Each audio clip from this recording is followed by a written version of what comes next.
ask him? Still much?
Hij woont hier vlak om de hoek, in Cambridge, Engeland.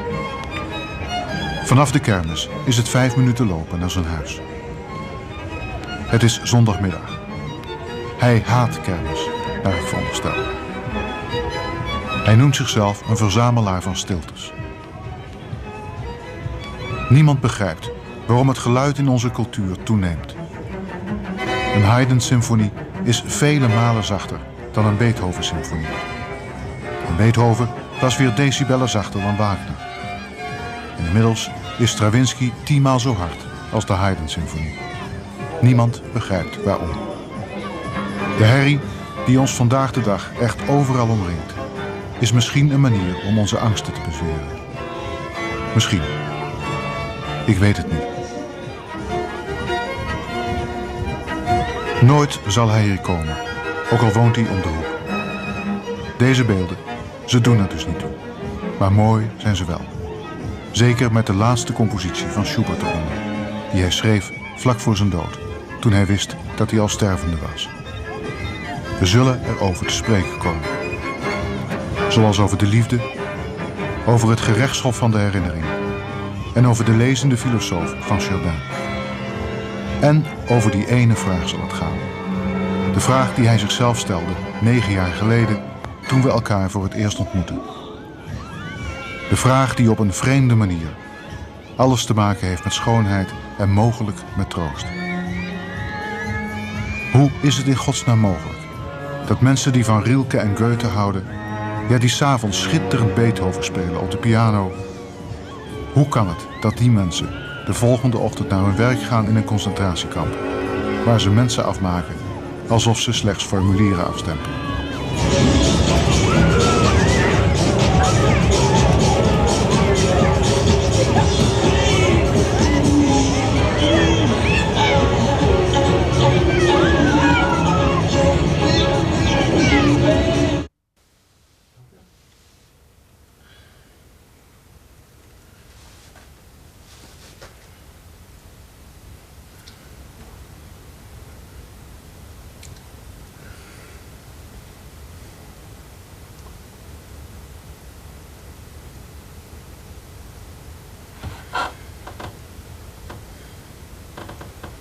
It's a terrible question of embarras de richesse. You've got to give me a few seconds Take your time. Because there's too much, you know.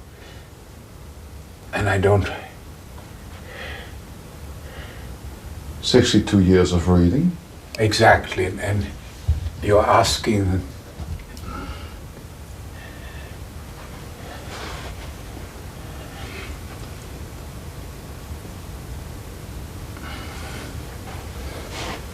Terrible question.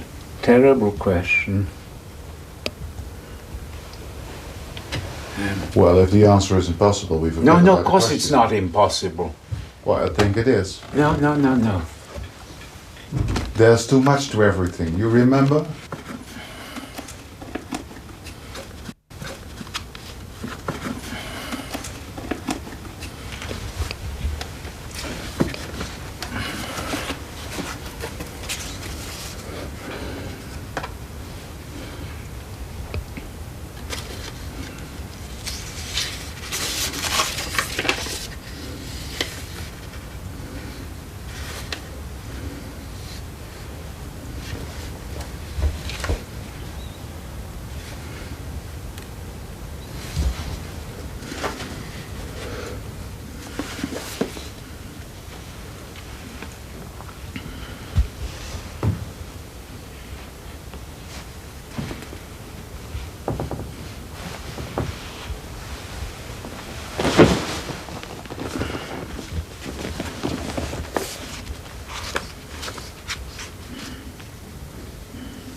She knows it's tea time, sorry.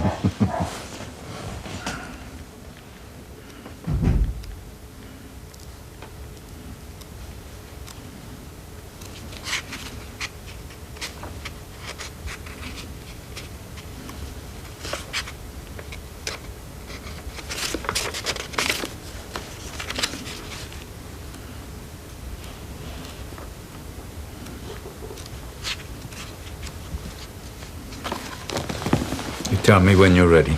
We're ready.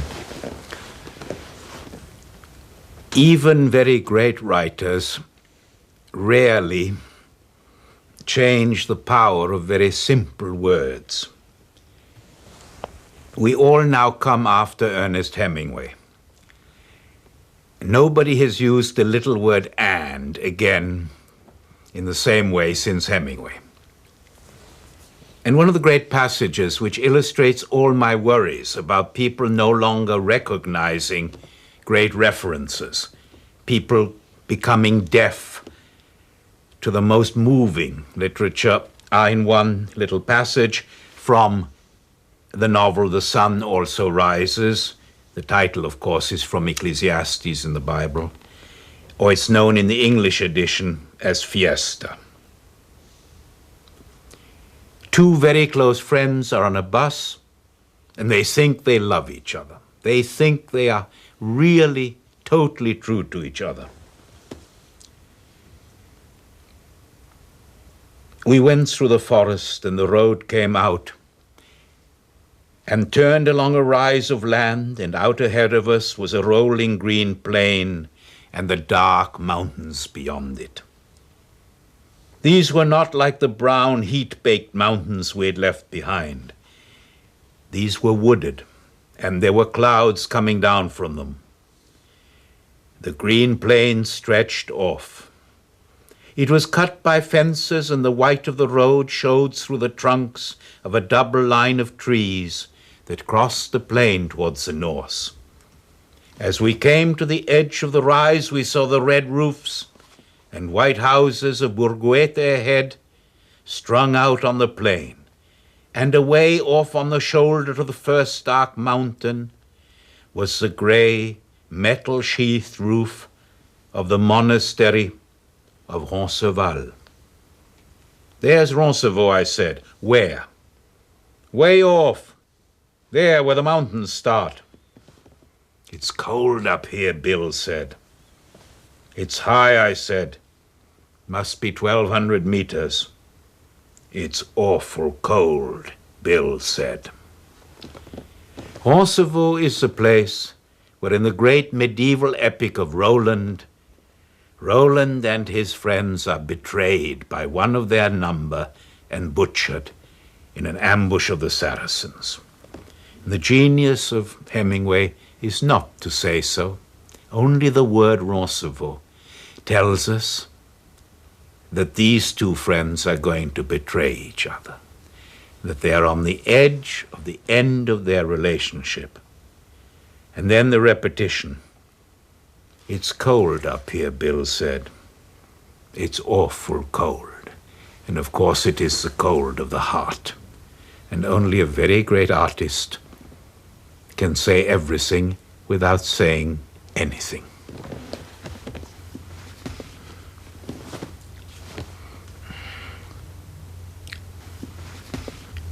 The importance of this is that my Oxford and Cambridge students, my Geneva, no longer my Harvard, recognize Kosovo.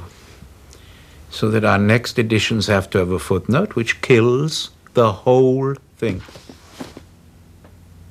And that Hemingway, in his period and for his public, which was a general public, this was a success novel, could assume that the word Kosovo Was known. Was all you needed. And we're reaching the point where the word Elsinore will need a footnote. You know, where anything, where La Mancha no longer is recognized. This is very frightening.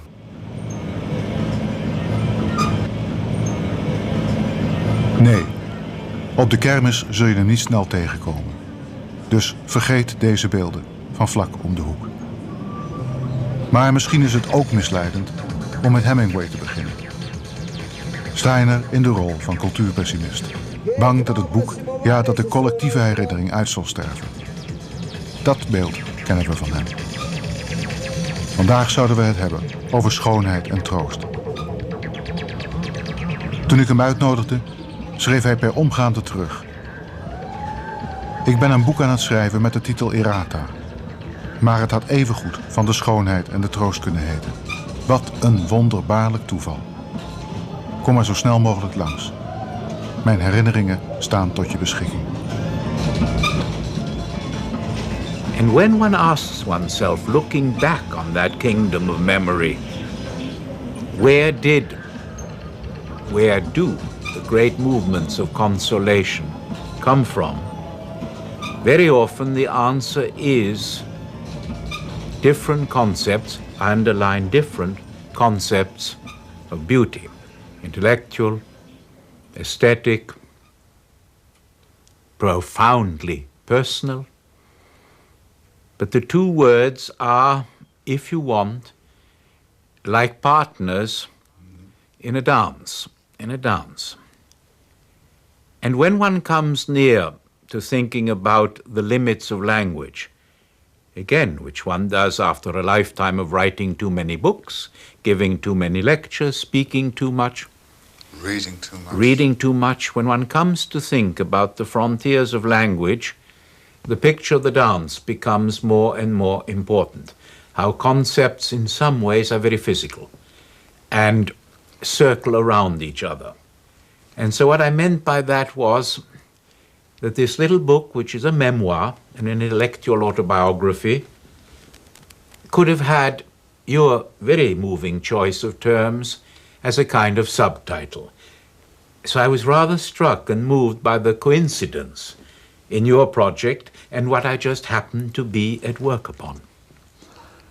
The kingdom of memories.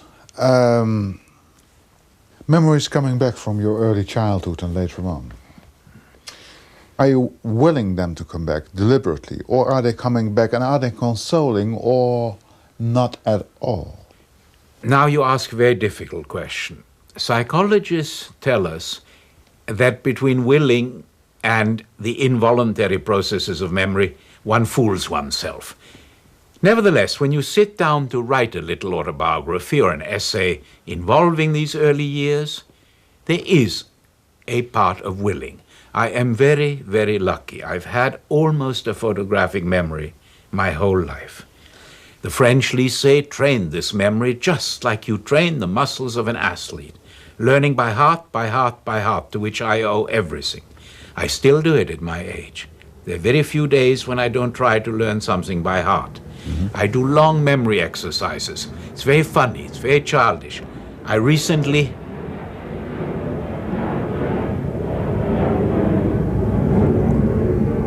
It's just one. I recently had a pretty bad fall during a Scottish trip or lecture tour. My head fell the wrong way. So I immediately, in the moment of bewilderment, asked myself whether I could do the 12 months of the French Revolutionary calendar correctly. And when that worked, I then tried another little hobby of mine. There's a list of composers who were either murdered or murdered other people, from Gesualdo to Leclerc. And immediately the memory was fine and I relaxed completely. There you have a case where an exercise, a tiny, trivial, brings great consolation, because memory, when it is strong, is also great consolation. And what is, in my profession, in my circle of friends, the nightmare? It is, of course, that memory will begin to lose its power. And that, for anyone who works in literature, in scholarship, is a death sentence. So I've been very, very lucky. The memory was strong to begin with and was systematically trained and has been in use my whole life. One morning, Uncle Rudy drove into Salzburg. He brought back with him a small book, a pictorial guide of coats of arms in the princely city and surrounding fiefs. This memory. I'm talking about the summa summarum, where we will finally end. How important was he? Enormously. Enormously. I can remember as if it were today the peculiar shock of wonder and terror. Let me try and explain that. Wonder at the detail of the world. I can put it no other way. Because in the book were maybe 50 or 100 coats of arms of the different bishops, princes, and monasteries just around Salzburg, each different. I remember my feeling, if there can be for every castle, monastery, bishop, or prince a different coat of arms, first of all, how many must there be for Austria, for Europe? An enormous sense of great numbers, of detail. I did not yet know William Blake, the great poet's favorite saying, the holiness of the minute particular.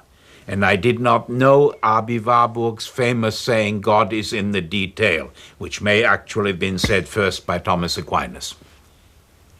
But I was physically, suddenly I said to myself, every leaf on every tree is different. Every blade of grass may be different from every other blade. Every drop of water is a universe of its own. And then immediately came the fear, as if someone had hit me in the stomach. It was a stomach feeling. If this is so, how can anyone know it all? How can anyone ever possess it all, visit it all? How can anyone ever make an inventory of the totality of available human existence? And many children do this, I believe. I began night and day writing down lists of capitals, lists of oceans, lists of popes, and endless idiocy, lists of flowers, of trees. Many children do this. I had the feeling, if you can just get the list down on paper, and if it is complete, please let me underline that, the nightmare of the missing one. If one is missing, you've lost the bet, you've lost the gamble against totality. And as I look back on my work, my deep distrust of theory, my deep distrust of the great models of totality comes probably from that day. I am fascinated by the inviolate, hard, rock-like core of the particular, of the specific, of the unrepeatable, of the actually terrifying fact that if we repeat the same sentence, the second time cannot be quite the same. The vocal cords are slightly different. You are older, the vibrations are different. I've asked great pianists, when you do a trill in a Beethoven sonata, in a Liszt study, those fantastic how do you know that you're hitting the key the same number of times? And they'll smile and they'll say, we don't. Even the most accurate, even a Brendel, even the people who are the facsimile artists of a composer's score are playing ad libitum. The finger is too quick. No one ever repeats the same trill on a piano twice. Years later, I read a book, it's perhaps his deepest book, by Søren Kierkegaard, the great Danish religious thinker and philosopher, called On Repetition, where that is very much his point. And then Nietzsche who says, yes, there is eternal return. It will all come back identical. I don't believe that, but I know why he said it. Because the terror of the immensity of the particular in human existence and in the world. There are people who live with this very comfortably, who know that there are 1 quadrillion stars inside, that we will never be able to count them, never be able to name them, never be able to make a systematic index. Even the greatest star atlas is incomplete. But for you? It worries me. I want to know, why has the universe been organized in this way? There is a legend I love. I love legends because Heidegger used to say, if you can't think, you tell a story. And that crushes me. That is the cruelest thing you can say. He's perfectly right. Mm-hmm. But if one doesn't have a systematic intellect, and I probably don't, I love stories. The castle in Scotland, the royal castle, is called Glamis, where, for instance, the Queen Mother was brought up. And there are about 200 windows. And they decided to find out how many rooms there are in this castle by putting a candle in every window. Very easy, beautiful idea. There's always one window without a candle, however often you try to visit every room.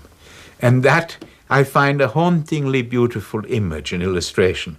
However hard you try, there'll always be one window without a candle. But in your childhood, it was frightening. Frightening and there exciting. Was simply too much to everything. Detail could know no end. You wrote it also generated fear. Yes. Why, for heaven's sake, were you making lists of almost everything in the world? Castles, knights... popes, anti-popes, particularly anti-popes.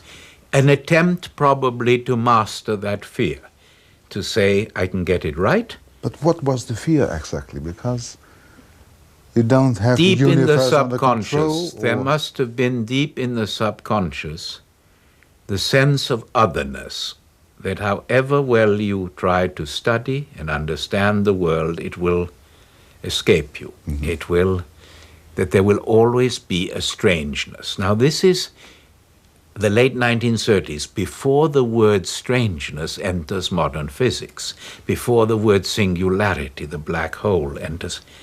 But I had some intuitive sense that in life and in the substance of the world, there was a strangeness which would always defy and even mock our attempts at understanding. And that is a rather frightening experience. Perhaps not to everybody. There are those who rejoice in this, who say, hurrah, I will relax. A mystery. Hurrah, I will hurrah, relax hurrah, with it. Yeah. I come from a very Voltairean, Jewish rationalist tradition, which believed absurdly perhaps,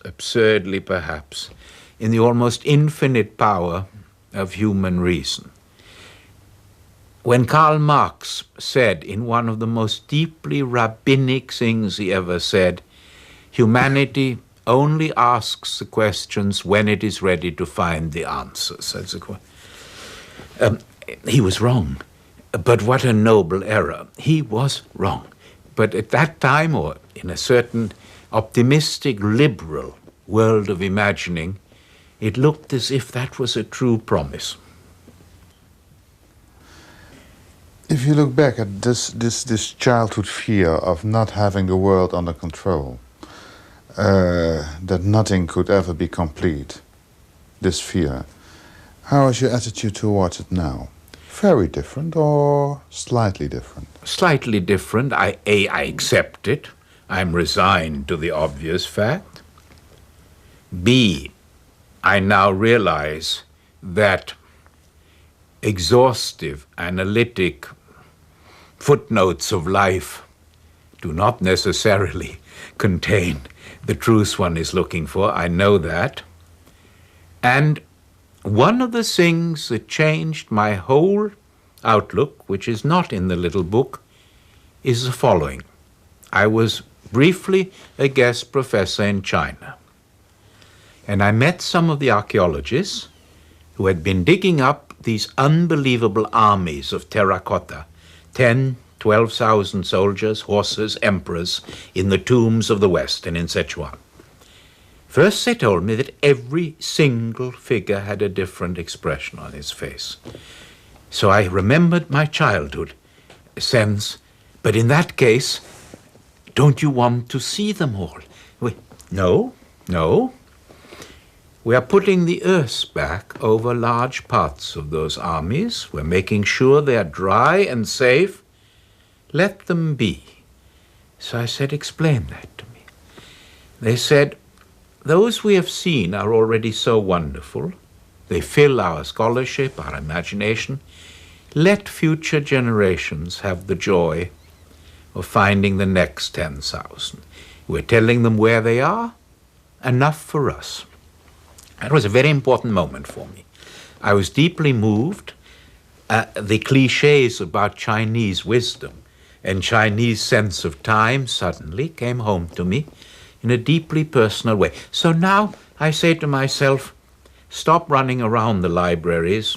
You won't read those books in your lifetime. Others will have the joy. There are museums you will never see, landscapes in which you will never sit or see the evening light come in. All right, as long as it's possible for others after you. So my fear has shifted. It has shifted into the deliberate vandalism and destruction of our planet, of our resources. It has shifted to the question, will our children and grandchildren be able to see what we have not? If I can believe that they will, there is a lot of consolation. But that Chinese wisdom is really worth thinking about very, very hard. We would bring in the bulldozers and get all those armies out and into the museums as fast as possible. Or at least we would say we have to photograph all of them immediately. There is in the Chinese sense of leaving them unseen a great confidence, a great maturity, and a great sense of peace.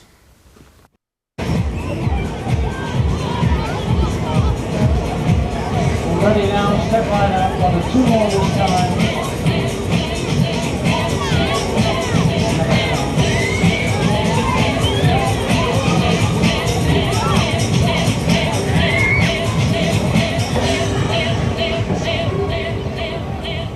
I think we are what we remember, and what we have in us, they can't take away from you. Let me explain exactly what I mean. We have learned in our century that they can take everything away from you. Your house, your family, your livelihood, that we are all wanderers, more or less hunted on this earth. I would define the history of this century that now hundreds of millions of people in Africa, in the Balkans, Southeast Asia, soon in other places, are becoming Jews, quote unquote. That is to say, are becoming hunted or hunters. What you carry with you, the bastards can't touch. They tell a true story of one of the camps, Birkenau. There was a librarian of one of the great Polish Jewish seminaries, a man with one of those Torah Talmudic memories, not so rare in that culture. He knew the 5 books of Moses by heart, of course, but also much of the Talmud, the Midrash, and the Mishnah. And in the camp, he said to people, if you need to look up something, come and look it up in me. Open the book of myself. A magnificent image. I'm carrying it with me, and you can check. And don't worry that you've lost all books. Look me up. It's a story which Kafka might have found. It's one of the lasting parables. Much less dramatically, in Ezekiel, in the Old Testament, in the prophet Ezekiel, God dictates to the prophet a text and then says, I want you to eat the scroll. Careful. Eat is eat in Hebrew. Has nothing metaphoric. You put it in your mouth and you eat it like a spy eats his secret message, we're told in spy novels. And the surprised prophet does it, and of course, the meaning is it becomes part of you. It becomes totally part of you. The great Elizabethan playwright, Shakespeare's rival, Ben Jonson, will use the verb ingest, like digest, but it's more powerfully. You ingest it. You eat it, it becomes fiber of your fiber, heart of your heart, cor cordis sursum, and it will stay with you. And suddenly you realize that the house of your own inside has wonderful furniture. Most of us don't create very much. So to be able to find in our house a company of the master spirits, of the great spirits, of whom Milton called them the lifeblood of the master spirits, means you come home to a very full house, to a very full house. Well, we've got to quote. And we've got to tell a great story, which will answer your whole question, and which I hope you will not cut out, because it doesn't concern me, but it's one of the touchstones of civilization. In the 1937 Soviet Writers' Congress, it was the worst year, or one of the worst years. One disappeared like flies every day. They told Pasternak, if you speak, they arrest you. And if you don't speak, they arrest you for ironic insubordination. 2,000 people there. Stanov on the platform, the Stalinist killer, police killer. And it was a 3-day meeting. Every speech was thanks for Brother Stalin, thanks to Father Stalin, thanks to the Leninist, Stalinist new model of truth. And not a word from Pasternak. On the 3rd day, his friend said to him, look, they're going to arrest you anyway. Please, maybe you should say something for the rest of us to carry with us. Now, he was over 6 feet, as you know, incredibly beautiful. And when Pasternak got up, everyone knew. He gets up. I'm told you could hear the silence till Vladivostok. And he gives a number. And 2,000 people got up. It was the number of a certain Shakespeare sonnet, of which he had done a translation, which the Russians say is with Pushkin one of their greatest texts, so it's Shakespeare. When I summon up remembrance of things past, the sonnet of Shakespeare on memory. I summon up remembrance of things past. And they recited it by heart, the 2,000 people, the Pasternak translation. It said everything. It said, you can't touch us, you can't destroy Shakespeare, you can't destroy the Russian language, you can't destroy the fact that we know by heart what Pasternak has given us, and they didn't arrest him. It's one of the very great stories. When a sweet session of silent thought I summon up remembrance of things past. the sweet session of silent thought. I'm told that in Russian it's even as magical, as magical. Well, in that case, the sons of bitches don't arrest you, that is, or if they do, it's too late. The other people have your treasure with them. Nobody can arrest everybody. Mandelstam's poems were all confiscated, and Nadezhda, the wife, taught one poem to 10 people. That means that for the 60 poems, 600 people had them. The 10 taught them to 10, and they were safe. They were nothing could stop. This, I think, is the deepest form of publication that we can possibly have. It's the publication of the human soul. So yes, it is central to my techniques, to my teaching, to my beliefs, to the way I work, to what I am. Remember, I belong to a people where in modern times it was said, nothing will remain of you, not even ash. And it is perfectly correct that millions of the names are gone. And no one knows where they are, because they are ash in the wind. They cannot even be buried or visited. Nazis said, the memories of memory will be gone. So the answer is no. You almost did it, but not quite.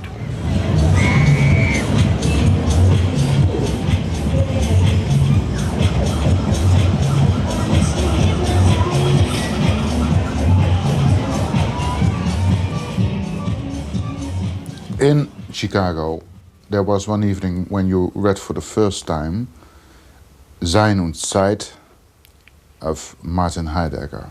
Yes, that's how important was that experience? If we talk of beauty and consolation and cultivating the most beautiful and the most consoling elements of life. I have to stop you at the word read. I tried to read.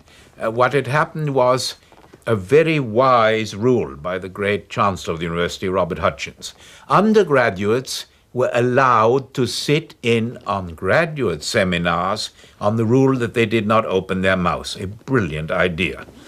And so the proper students were around the table and the few undergraduates against the wall, keeping quiet. Wonderful idea.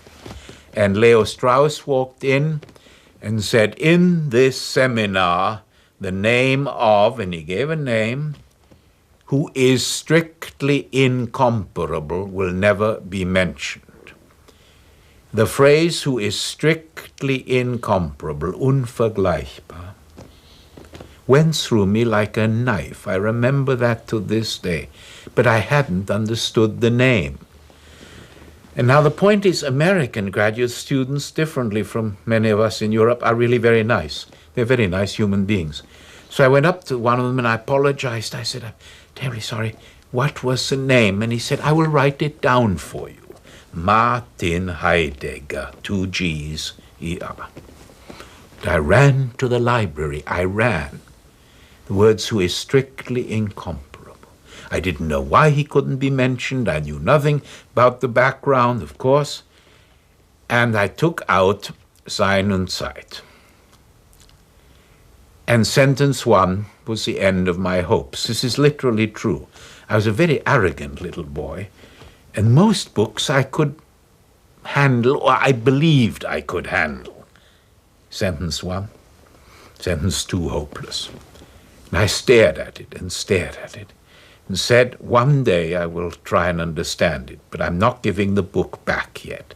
Its physical presence in the little dormitory room seemed to me to say, what you can't yet understand, what maybe will change your life if you do understand it, what you may never understand, what you must try to wrestle with. It's the Jacob and the angel wrestling all night. And I deeply believe that there's no harm in trying what you can't yet cope with. In America, they have a very good image for that from the sport of baseball, pitching above your head. When the ball is too quick and just over your head, you can't quite handle it yet. No harm. In a great university, in a great family, in a school, among friends, you will be introduced to things beyond your reach as yet. And your fingers will try to reach and reach like they teach you mountaineering, rock climbing. And you say, I can't reach that next crack. I'm going to fall. My fingers are too short. My toes are slipping. My hands are getting paralyzed, and suddenly the nails go into the crack, and you hold, and you hold. You aren't yet able to pull yourself up, but even when you just hold, something very important has happened. And that was the encounter with that text.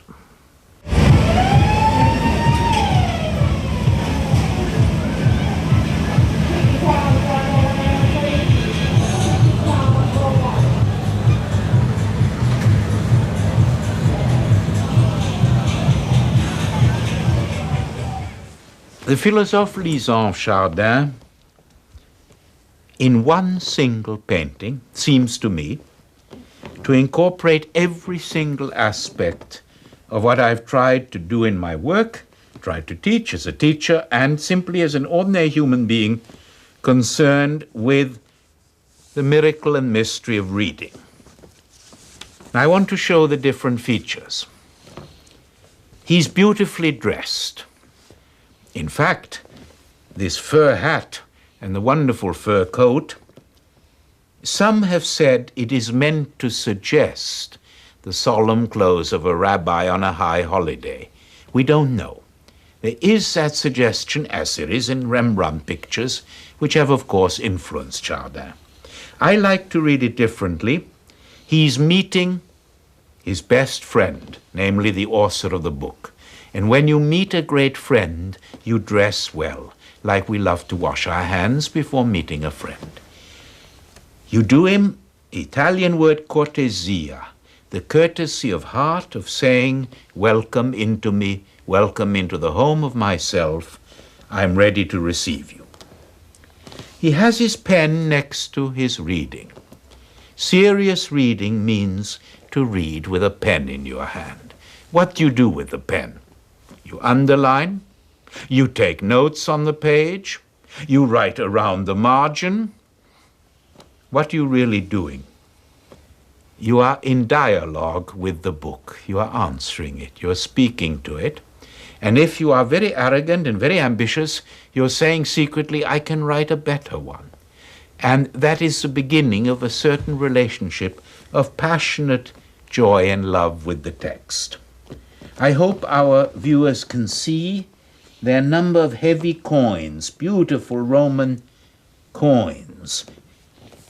They were used at that period to give weight on the page, because in these great folios, the page would, in humidity and with time, the page would bend. So you put on it a heavy metal weight.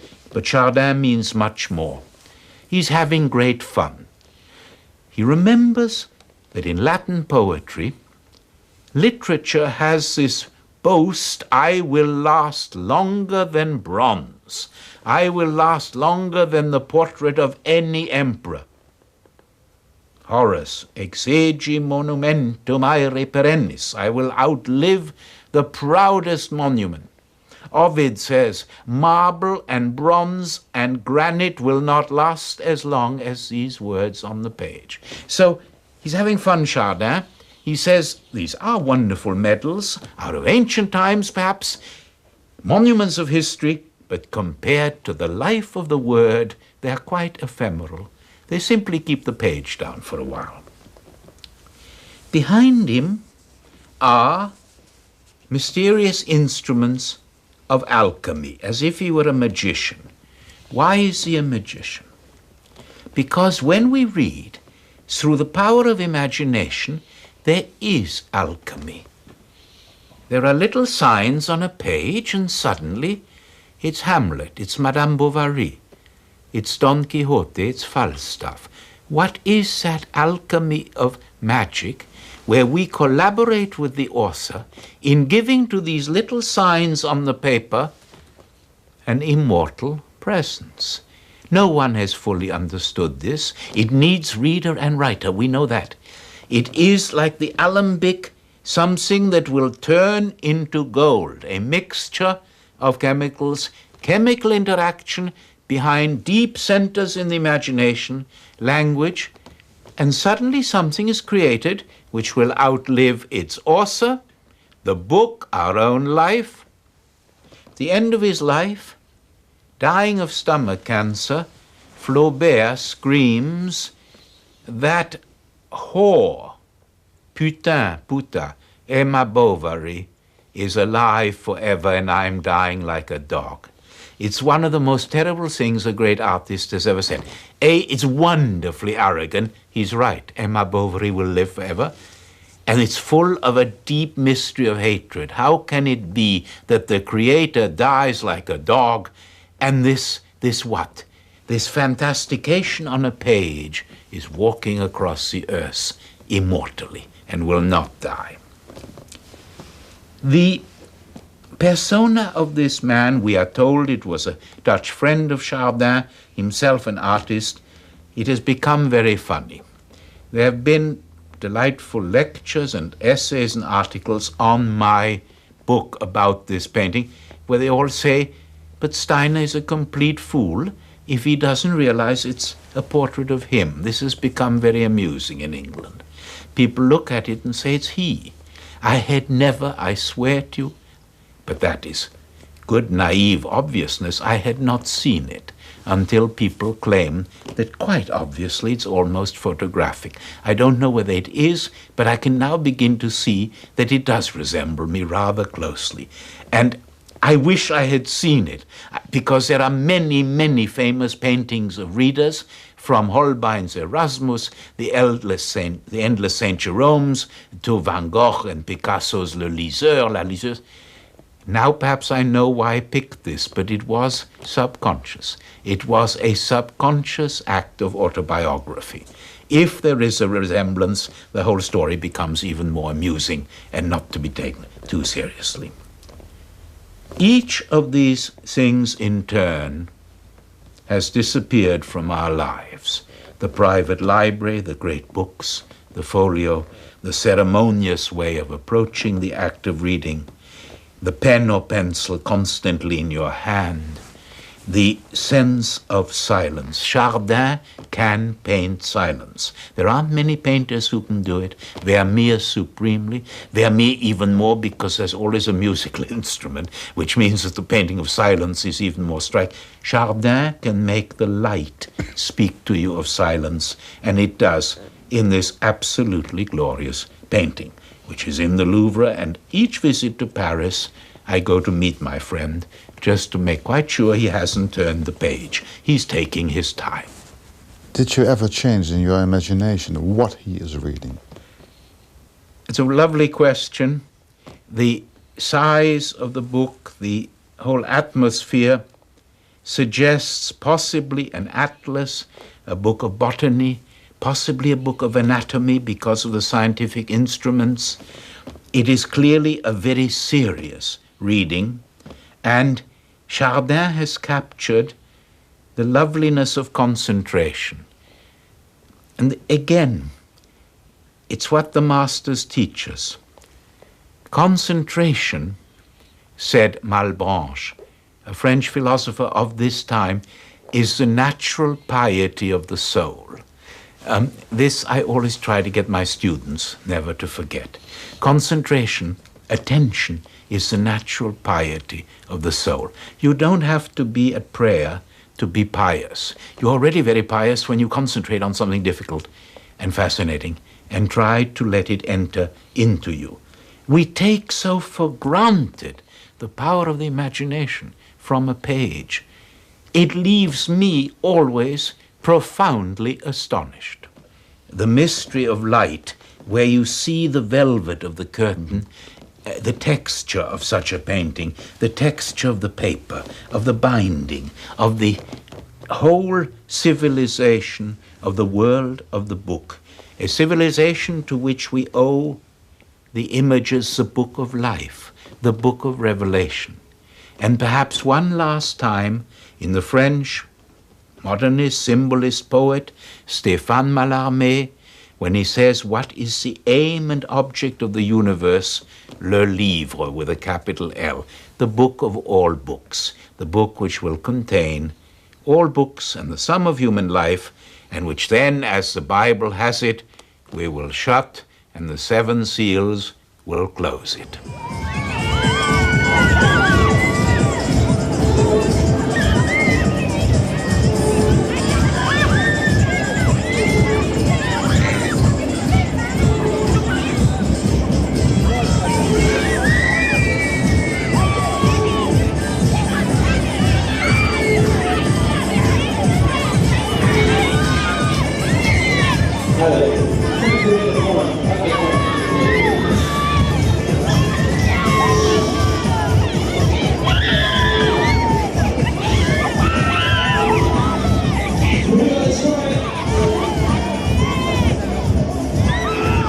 that Dante saw Beatrice when she was 9 years old, and that was it, the whole universe, I believe totally. Makes entire sense to me. That the Greek word is anagnorisis, strange word, the shock of recognition. The comet light, the flash, the sunlight in your body and everything. This is it. It happens around a street corner. You enter a shop and see someone, a shadow on a wall. Does it happen twice? We don't really know. Plato, Dante, Proust, some of the ultimate masters of the meditation on eros suggest it happens only once, and that our later love experiences are a compromise, a mimesis, an imitatio, an attempt to recapture it. Other men say, no, the great love of my life came very late, was totally different from my youth.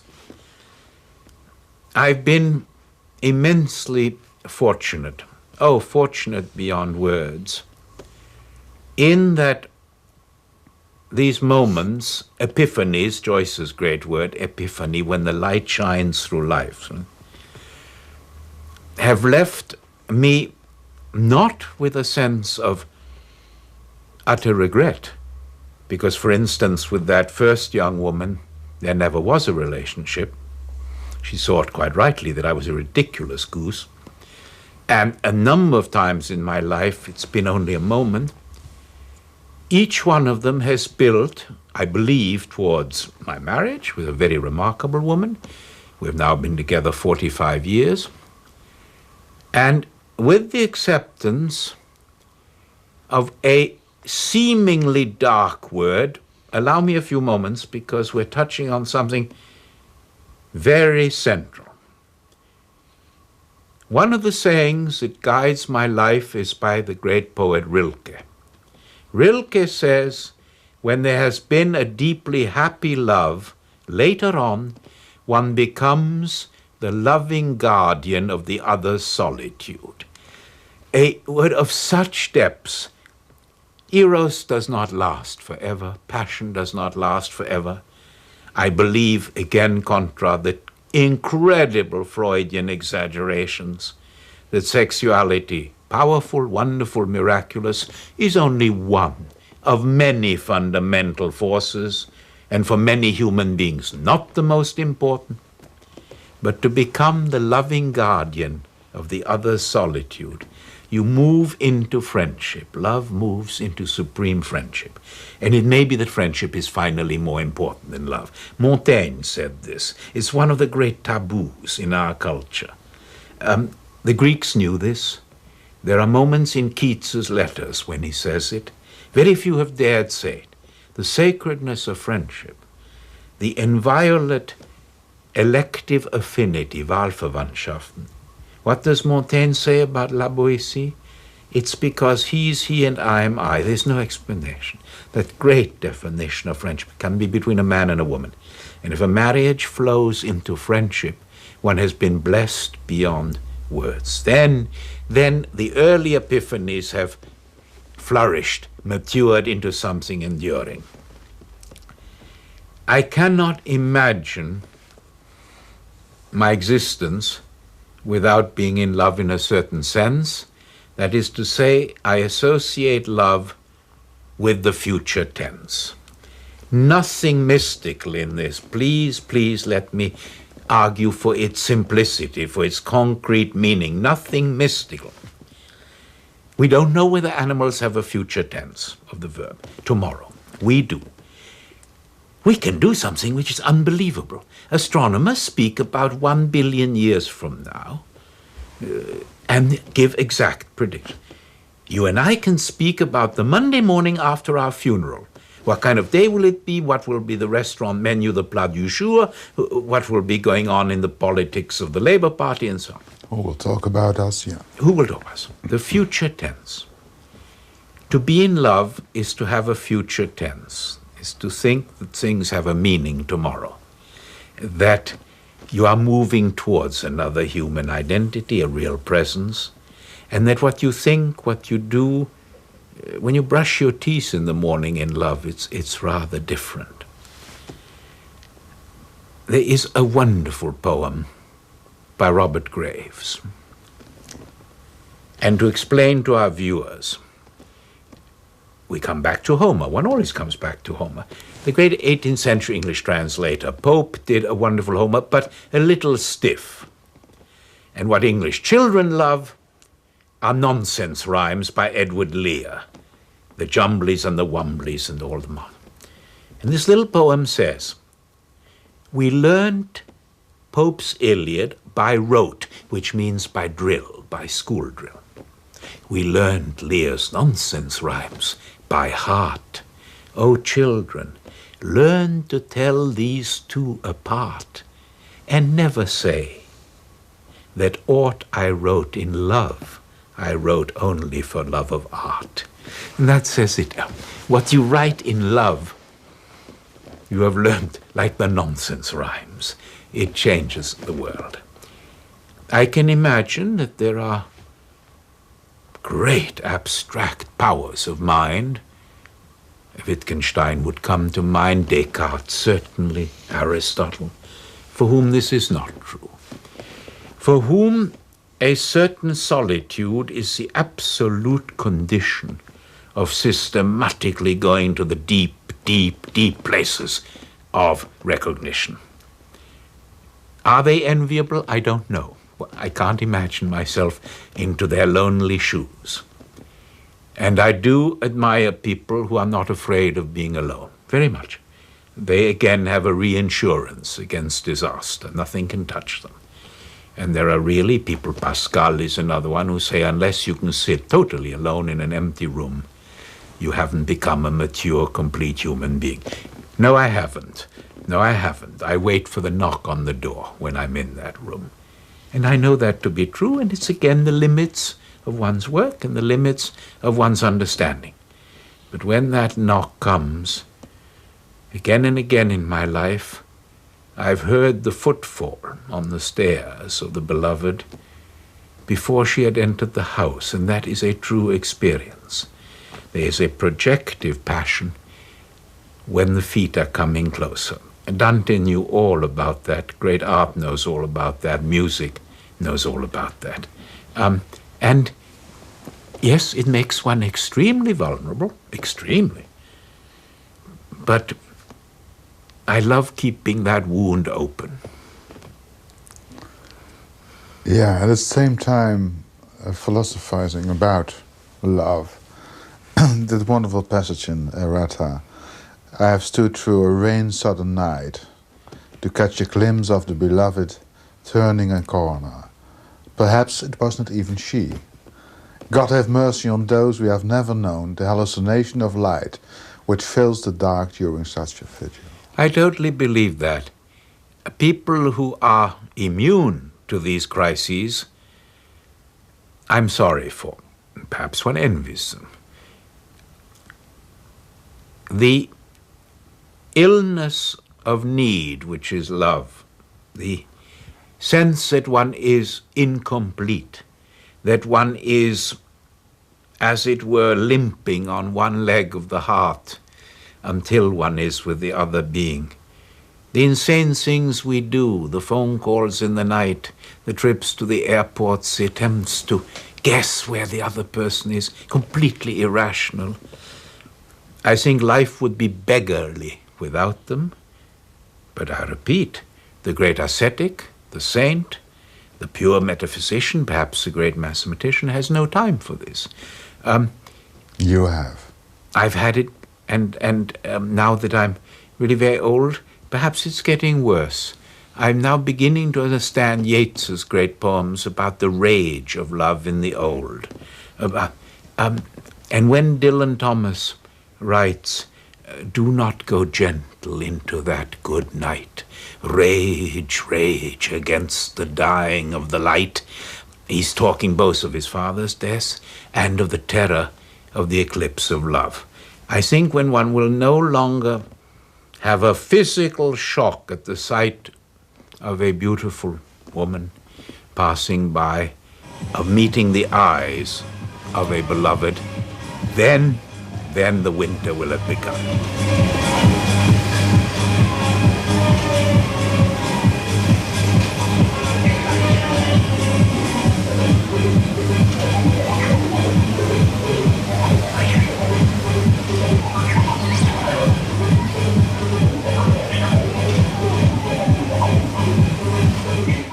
quote you. "What other human presence can be stranger to myself than at times I am?" you asked. Did the image of yourself as a stranger to yourself change the last years, getting older? This is, of course, as you know better than I, the attempt to return to the Delphic oracle's commandment that we should know ourselves, or to the subtitle of the book, An Examined Life, the Socratic assertion that only an examined life is worth living. Maybe he's wrong. Maybe there are very happy people who don't present themselves for that exam, because one usually fails. If one is honest with oneself, that's what the word errata means. The margin of disappointment is very great, and if you're really taught to think and to feel against yourself, which is one of Hegel's great teachings, and I am a Hegelian in some senses, the lives one should have led, the other possibilities, get disturbingly vivid. The more you grow. The more you examine what actually has been. And you begin thinking of the moments in your life which are unbearably shaming and shameful, which are disgraceful, deeply disgraceful. The moments when you were a coward, or when you betrayed someone close to you, or when you lied profoundly, or when you simply did second-rate work, when you know that it was second-rate. The last judgment is first of all ours. The tribunal is ours. I have a terrible suspicion that the real last judgment in the other world is a group of French professors. I have a real nightmare, and there'll be a long line like at the baccalaureate, and it will exactly be a French system with 1/18 of a point sending you to hell. So I hope I'm wrong. But somehow in this Kafka world, it's Monsieur le Professeur of the Sorbonne who are sitting up there waiting for the concours, and it's run like a concours. I'm very worried about that. If it's true, I at least want to be on the jury, but that's my own arrogant and selfish hope. No. If you appear in front of the court of your own remembrance and call for consolation, the best consolation is forgetting, and I'm a very bad forgetter. I wish I weren't. There are quite awful moments in one's life, but let me step a little away from the anecdote to raise some of the taboo subjects, some of the things people will not face in themselves, why they're strangers to themselves. In the last few days, we have had the dreadful news of the earthquakes at Assisi in Italy and in Umbria. And things have been destroyed, which I haven't yet seen or which I have seen.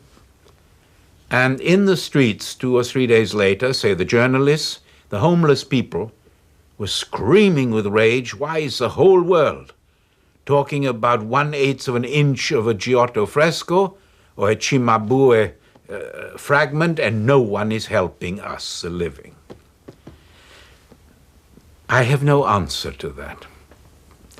During the war, the British diplomat Harold Nicholson was asked if you had to choose between the life of your son, who was fighting at Monte Cassino, and the survival of the city of Florence, which would you choose? And that British scholar, gentleman, had the immense courage, the transcendental honesty to say Florence, because my grief may be unbearable, but for centuries to come, human beings will still have Florence. I've spent my life dangerously investing passion in art, literature, philosophy, music, and have certainly not always invested it in human relations. There is a little list I say to myself on very dark nights at 3 in the morning. The people who have loved their dogs, their animals, more than any human being. It's a very worrying list. It includes Richard Wagner, Nietzsche, Heidegger and Adolf Hitler, but there are many more. I know that I've actually said this publicly, and it has caused very great resentment. People say it makes them sick because I've said it. If the torturers touched one's wife or children, I believe you could scream to them, "Hold out," because they would know what it was about. I know that if anybody began torturing my dog, I would break down in 10 seconds and betray everybody. I know that. I can't defend it. I can't excuse it. I can't explain it, which is even more disturbing. I believe it to be the truth, and it's one of the great taboo truths in modern psychology. But many other examples where one has let down what one knew to be the ideal for profoundly selfish or ambitious or intellectually luxurious reasons. The exam begins to be very harsh and very difficult to answer certain questions. And others will judge as they may wish to judge, but perhaps we let ourselves off sometimes a little too easily in our own sense of self. And when Socrates says, "Know thyself," he meant something full of sunlight, like Athens at 12 o'clock noon, that brilliant light and the blue of the sea. I think he was perhaps a little naive. How dare I say it, but I say that. To really know oneself, the Montaigne image, you go down the spiral staircase of the tower into a great dark, into a Piranesi dark. It's not all sunlight. But one must try and do it. And unless you're prepared to go down that staircase, you inhabit a marionette. You inhabit a fake commedia of the self. And no one else can do it for you. No psychoanalyst, no father confessor, no therapist, no cry therapy, no group conscious exercises on the California uplands, no LSD. You damn well have to try and do it yourself, sitting alone on a rather uncomfortable chair with no help, and saying, who the hell was responsible for what went wrong? Answer yourself. Answer yourself. And to me, a great education, the final justification of an education, is if you force yourself down those stairs, and if you can come up again, certainly damaged, certainly deeply saddened and disturbed, but that you do not take refuge either in blaming others, or in blaming society, or in blaming some organic defect. My God, we will soon have viruses of stupidity. The stupidity is only one's own.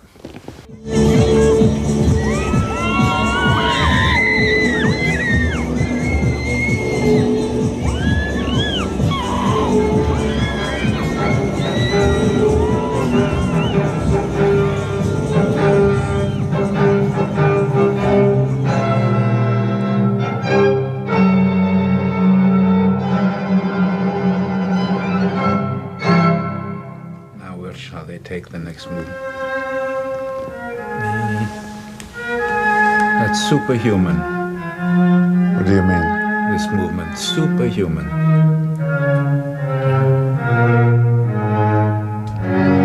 The whole sadness of the world.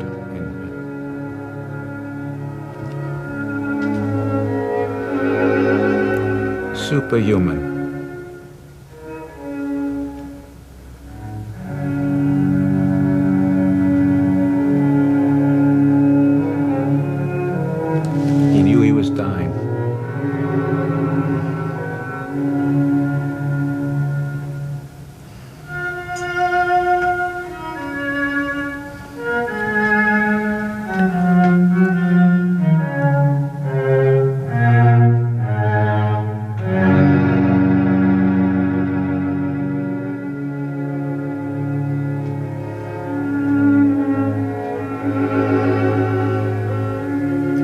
an animal which can produce that?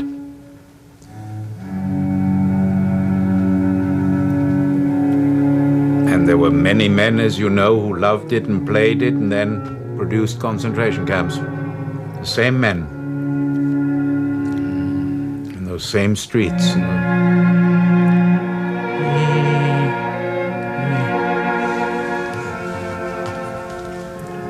So just a little bit more loud so that we can... You want it louder? No, not louder. Yes. Yeah. So it's good.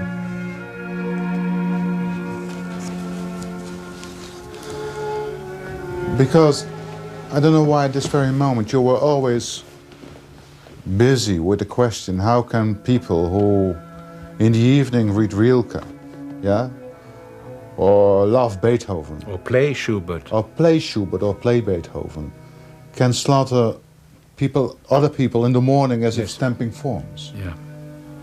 Did you get any further with the answer? I have no answer.